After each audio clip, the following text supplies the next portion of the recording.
নতুন সরকার ও নয়া অর্থমন্ত্রীর দায়িত্ব গ্রহণের ফলে তার মনস্তাত্ত্বিক ইতিবাচক প্রভাব শেয়ার বাজারে পড়েছে বলে মনে করছেন বিশ্লেষক ও সংশ্লিষ্টরা।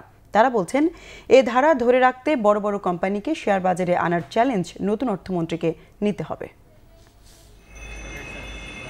2010 সালে শেয়ার বাজারে বড় ধস, এরপর স্টক এক্সচেঞ্জ ডিমিউচুয়ালাইজেশন, কোম্পানির পরিচালকদের ন্যূনতম শেয়ার ধারণের আইন, আর্থিক প্রণোদনা সহ নানাভাবে শেয়ার বাজারকে টেনে তোলার চেষ্টা করা হয়, কিন্তু কোনো পরিকল্পনার সুফলই দৃশ্যমান হয়নি। বরং শেয়ার বাজার নিয়ে বিভিন্ন সময় সদ্য বিদায়ী অর্থমন্ত্রী আবুল মাল আব্দুল মুহিতের বক্তব্য বিনিয়োগকারীদের মধ্যে নেতিবাচক ধারণা তৈরি করেছিল বলে মনে করেন সংশ্লিষ্টরা। তাই নতুন সরকার তথা অর্থমন্ত্রীর আগমন ইতিবাচক হিসেবে দেখছেন বাজার বিশ্লেষকরা। উনি ট্যাক্সের ইস্যুগুলো জানেন, ব্যাংকের এই সমস্যাগুলো উনি জানেন, পুঁজিবাজার নিয়ে ওনার স্বচ্ছ ধারণা আছে। সব কিছু মিলিয়ে আমার মনে হয় he will be good manager,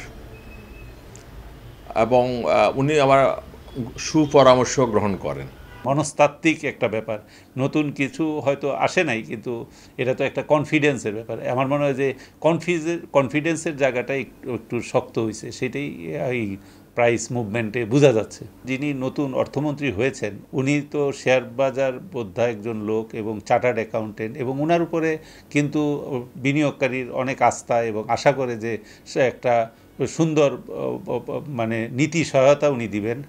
ভালো আর্থিক মৌলভিত্তির কোম্পানিকে শেয়ার বাজার আনার তাগিদ দেন তারা। সাস্টেইনেবল কোম্পানিগুলোর গ্রোথ না থাকে, ভালো কোম্পানি লিস্টেড না হয়, শুধু আবেগ দিয়ে তো বেশিক্ষণ মার্কেট থাকে না। সুতরাং কোম্পানিগুলোর পারফর্ম করতে হবে এবং বড় বড় কোম্পানি লিস্টেড করতে হবে। শেয়ার বাজারে 200 পয়েন্ট 300 পয়েন্ট উঠাতে পারেন, উঠবে, কারণ একটা এক্সপেকটেশন থেকে উঠতে পারে, কিন্তু সেটা সাস্টেইনেবল করার জন্য you have to bring in more of the quality stocks.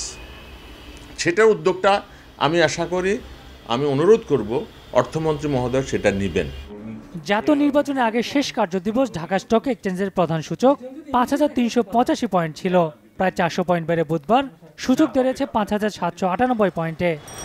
GM Hasan, Bangla vision, Dhaka.